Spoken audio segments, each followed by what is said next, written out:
good morning guys. Ayan, meron tayong kliyente dito magang-maga. Bali, isang C30 burner, yung pang restaurant. Ito guys, ito tinatawag na si 30. Si 30 burner, pag dalawa lang yung kanyang pipe, pag tatlo si 40. Tapos may apat pa si 50. At meron pang maliit nito si 20, yung single. Pero ito naman ay si 30 kung tawagin. Ito yung mga ginagamit sa mga parisan dito sa Cavite, kahit saan. Ito ang madalas sa mga pang-restaurant yan. So ang problema nito guys ay pakahina ng apoy. So pakita ko sa inyo guys.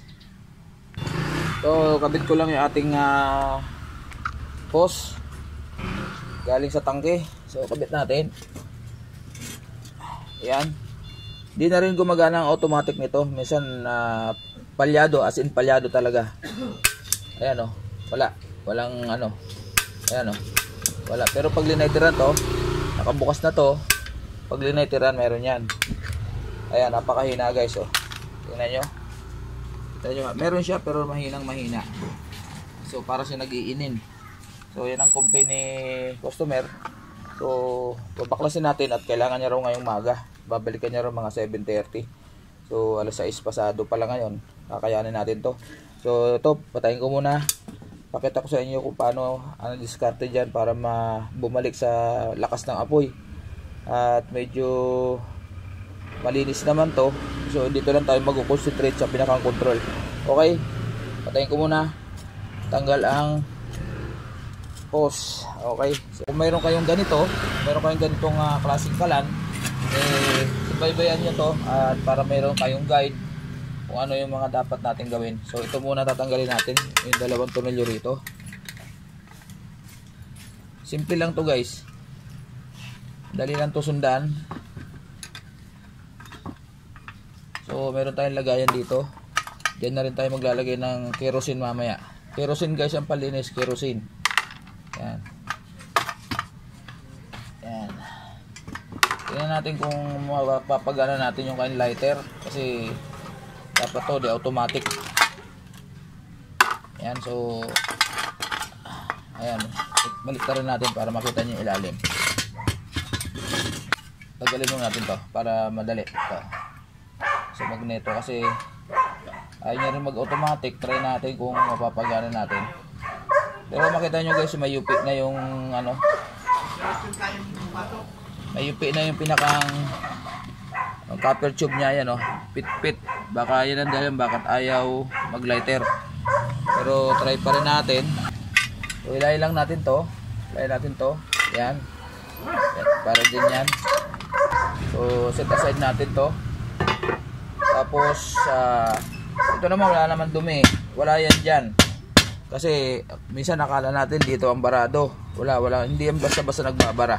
Tsaka makita nyo naman kung mamantika to, possible. Kasi natatapunan ng mantika yung papasok sa loob, magbabara dito. Pero yan, hindi yan ang case nyan. So dito tayo mag-concentrate. Ayan. So akit tayo dito sa ating maliit na table. Dito tayo linis para makita nyo guys ng maayos. Kapag natin dito. So ayan, mamaya na tayo maglagay ng gas. Buksan muna natin to. Ang sinusundot dito guys, ang nagbabara ito, yung pinakang nozzle. So dalawa yan, isang para sa low fire, saka isang para sa high fire. Kasi ano yun, pinakamalakas, pinakang pang-inin, saka pang malakasan to. So paklasin natin. Yan. Pwedeng ito lang ang galawin guys, sa totoo lang ito. Pwedeng ito lang ang buksan. Pakita ko na lang muna sa inyo to. Pwedeng ito lang ang buksan kung madalian. Kung madalian, alam mo, nagluluto kayo, hindi nyo na kailangang ayan, kasi dumi lang naman dito yan sa nagbabara yan dito sa pinakang nozzle. May butas kasi yan. So unahin ko muna to, pakita ko sa inyo. Ito, malambot lang naman yan guys. Kahit walang teflon yan, ayun, may mga dumi. Ano, yan ang cause ng mga pagbabara. Ayan, kita nyo mga pulbos na nalaglag yan. Oh. Ayan, ang dami. Oh. Ayan, oh. Kita nyo to. Ayan. Dito yan pupunta. Dito yan pupunta. Ayan o, barado guys, kita nyo. Ayan o, may mga puti-puti. Yun. So dito pa lang pwede na natin itong sundutin. Gamit tayo ng perdible kagaya ng dati kong ginagawa. Dito ang sundot, wag dito. Susundutin natin dito ng perdible kung kasya to. Ayun. Kailangan dito ang sundot para, ayan, kita nyo yung dumi, ayan o, ayan o, yung puti, ayan o, para nagaganyan natin. Ayan, palabas. Yan. Yan. So yan, malinis na, wala na, may butas kaagad, ayan o. Kita nyo ba ang butas? Ayan o, kita agad. Ayan o. Yun lang ang nagbara, kasi yung dumi. So pag ganyan, mas maganda kung lilinisin natin itong buo. So i-set aside natin to. Set aside natin yon. Dito naman tayo sa isa. Lambot lang naman to guys.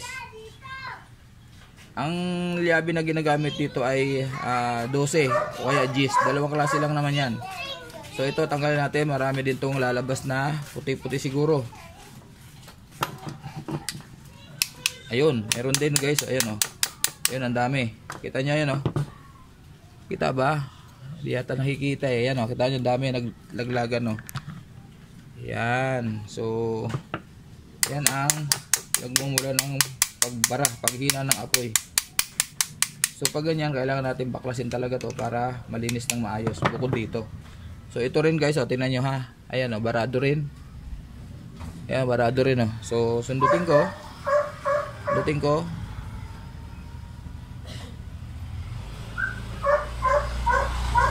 Ayun. Ayun, wala na. Ayun o. Open na. Ayan, open na.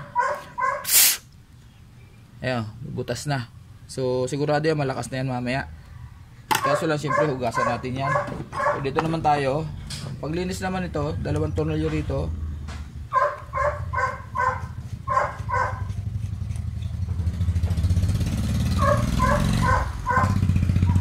Para kung meron kayong ganitong klase. Ngayon, another tips lagi ko naman sinasabi, pag nagbabaklas tayo nito, dahan-dahan, at kung pwede nyo picturean isa-isa para hindi kayo malito pagbalik, kasi may pagbalik niyan mamaya kung basta nila tatanggalin. Halimbawa, binaklas ko ng ganyan, tapos basta mo na lang ito tinanggal, ilagay mo doon, mali po yun. Ayan, kita mo ang daming dumi. Ayan o, ayan o, may mga puti-puti pa. Ayan o, ayan o. So pumasok dito ang mga dumi. Ayan, meron pa sa loob. Pag tinanggal nyo to, tatandaan nyo kung saan nakapwesto number 1 ito. Itong pinakang dila-dila na yan. So kung ganyan nakapwesto yan, diba? Kailangan titingnan nyo to. Ito kinandila-dila nung pinakang clicker. Ito yung lumalagatik. Ngayon, kung mapapansin nyo, dito sa baba nakapwesto, dito rin nakaturo to. Magka-partner sila lagi. Kasi baka mamaya tinanggal nyo lang bigla ng ganyan. Tinanggal nyo ng ganyan. Pagbalik nyo kasi pwedeng pag ganon, pwede rin nakalagay na ganyan yan, kasi kakasya yan. O kaya pag ganon, so mali yun. Kasi hindi siya magpapangabot doon sa pinakang clicker. Dapat ganyan ang pagbalik mamaya. Ay, baliktad, diba? Ganyan. Yan, ganyan. Kung paano nakapwesto yan, doon nyo rin ibabalik. Dito rin. Yan. So, iba-iba kasi design. Merong ito, minsan may ganon. Depende kung paano ang pagkaka-assemble nito. Tsaka yung design nito. Kasi ito, ganon din. So, kung tinanggal ko ng ganyan yan, dapat ganyan din ang balik. Kasi may mga butas yan dito. Ayan, ayan. Kita nyo, yung barado rin. Yan, yung butas na yung maliit. May butas na maliit yan. Yan, isabihin doon siya nakaturo doon, papunta doon. So itong hiwa na to, dito nakatapat sa mahaba. So yan ang susundin natin. Hindi kasi pwede rin ibalik yan mamaya ng ganyan. Kasi akala nyo okay dahil kasya. Diba? Pero mali yan. Pag ganyan ang pwesto niyan, pag binuksan nyo, may apoy. Pag pinatay nyo, may apoy pa rin yung burner. Kasi baliktad. Yan, so dito tayo. Okay? So dito tayo sa napakaduming loob ng chamber nito. Ito lilinisin na. Pero unahin natin to kasi ito maselan to eh. Ito yung jet. Mamaya na to. Unahin natin yung jet. Sorry. Nagsama-sama ko na. Yan. So dito tayo. Sa jet tayo. Yan kasi yan mga marumi yan. Tapos meron tayo susundutin dito sa loob. Ito. Yung dati. Pares din to kasi ang concept kasi nito pares din ng mga double burner, single burner. Meron din siyang o-ring. Ayan o. May o-ring siya dyan sa loob dito. Na kailangan nakalapat siya dito. Para yung lighter, pag binaba natin, pag binitawan natin yung knob, ay wala na sindi. Okay. So yan ang lalagyan natin ng gas. Lilinisin natin ng gas, ibig ko sabihin. So ito, kerosene lang guys, kerosene. Yan, kunti lang, hindi kailangan marami. So tingnan nyo to, ang dumi nito. Yan, brush lang na malinis din syempre. Yan. Tapos kagaya ng ginagawa ko, gagamit tayo ng tornilyo, tapos itutulak, tapos brush to, yan o, yan. Yan, mayroon naman ako mga upload nito.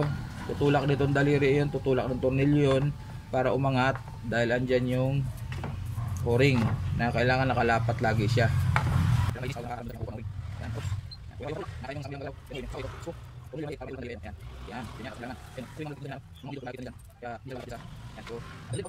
Siyempre, hawakan dito, pupunuin natin ng gas yan. May tutulo ng kunti dyan pero okay lang yan. Importante mag-i-stay yung gas dito sa ating, ayan o. Ayun, so naka-stay siya. Pag binitawan ko, saka siya bababa. Ayun, ibig sabihin wala na nakaharang dyan. Okay na yan. Set aside natin to. Ayan, tapos ito, kunting linis na lang to. Kunting linis na lang yan kasi maano na naman, parang binawasan lang natin ng alikabok sa labas. Yan, lapas. Ayan, so yan, paglilis naman natin ito. Paglilis natin sa loob. Kaya matanggal yung nakikita niya na ikaw. Ayan, tapos sulit natin binabas. Ayan, so ito, itong vertebli natin ay balututin natin ng bahagya para makapasok dito sa mga ano yan. Yan. Saka dito, sa loob. Ayun o. Ayun, kailangan makapasok may isa dyan para tanggal yung mga bara-bara. So wala na. Tunaw na kagad siya ng gas. Tak lang natin. Siyempre punasan na konti, yung mga butas-butas. Yan, pwede na yan.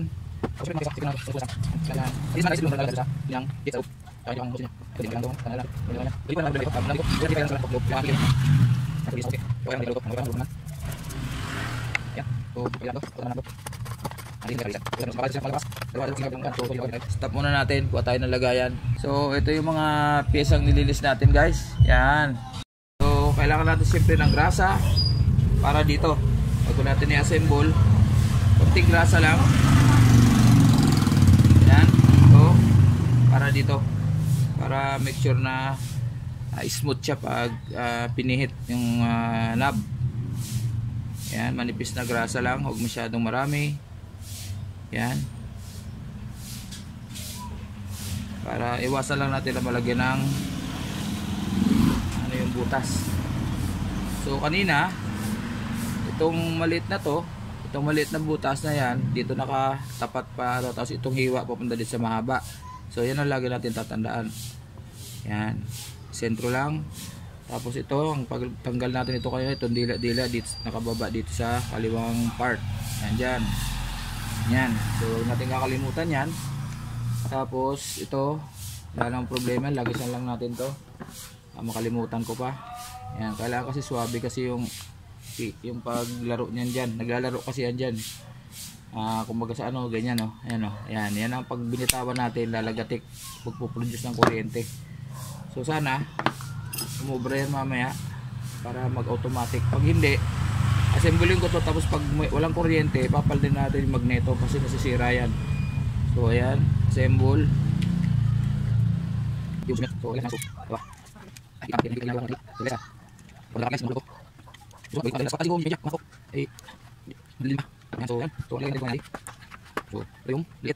so ito nga pala, tip ko lang sa inyo, ito tsaka to magkaiba butas niyan. Ito para sa mahina, ito yung pinakamalakas. So itong maliit, karamihan dito yan, dito yan kasi tatapat natin yan dun mamaya sa pinakang tubo niya. Kunti lang ang butas ng kanyang tubo. So dito yan. Ayan. So hindi nyo kailangan masyadong mahigpit, tama-tama lang. Kasi kung kahit nahigpitin natin yan, kita nyo naman may mga butas yan, so useless yan. Yung iba nalagyan pa ng teflon, hindi na. Basta kailangan mahigpit lang ng bahagya. So ito yung malaki. Dito yan sa labas. Yan. Ayan. So ganyan ha. Ito malinis naman to, kunting punas lang. So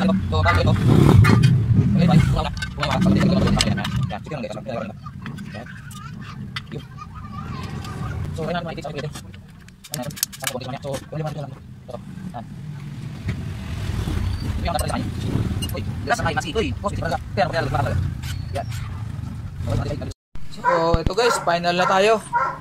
Ayan, testing na natin. At napagana ko na yung automatic nya. So siguro matutuwa na yung may-ari. Pero usapan talaga namin yan dahil nagluko yung kanyang ignition nya. Magnetic nya, magneto, nagpalit na ako ng ilang beses. Ito yung pinaka magneto. Nakadalawang palit ako bago ko na huli talaga dahil namimili ng magneto. Kasi ang magneto kasi pag medyo mahina na, siyempre magluluko rin, pero ito okay na siya. Ayun, automatic na guys. Ayan na, oh. Ayan, matutuwa na si may-ari. Ayan, oh, one click na guys, at malakas ang kanyang apoy. Hindi kagaya kanina na halos nagpang-inin lang talaga. Patay. Ayan, automatic na talaga. Ayun, oh. Ayan, automatic. One more chance. Ayan, oh. Okay, maraming salamat guys sa inyong pagsama sa akin. Patay muna natin ang ating dahil yung pan-testing natin ay maliit lang, 300 dyan. Ayan. Maraming salamat uli sa pagsama nyo sa akin sa aking paggawa ng C30 burner. So napalakas na natin ang apoy. At lalo na yung ignition, automatic ignition, dahil gumana na. Ayun, maraming salamat. At kung gusto nyo ang aking video, lalo sa mga bagong pasok sa aking channel, please like, share, and subscribe, at pakipindot na rin ang notification bell sa taas para updated kayo sa lahat ng ating mga pagbubuting-ting. Matsuki TV, buting-ting everything. Bye bye.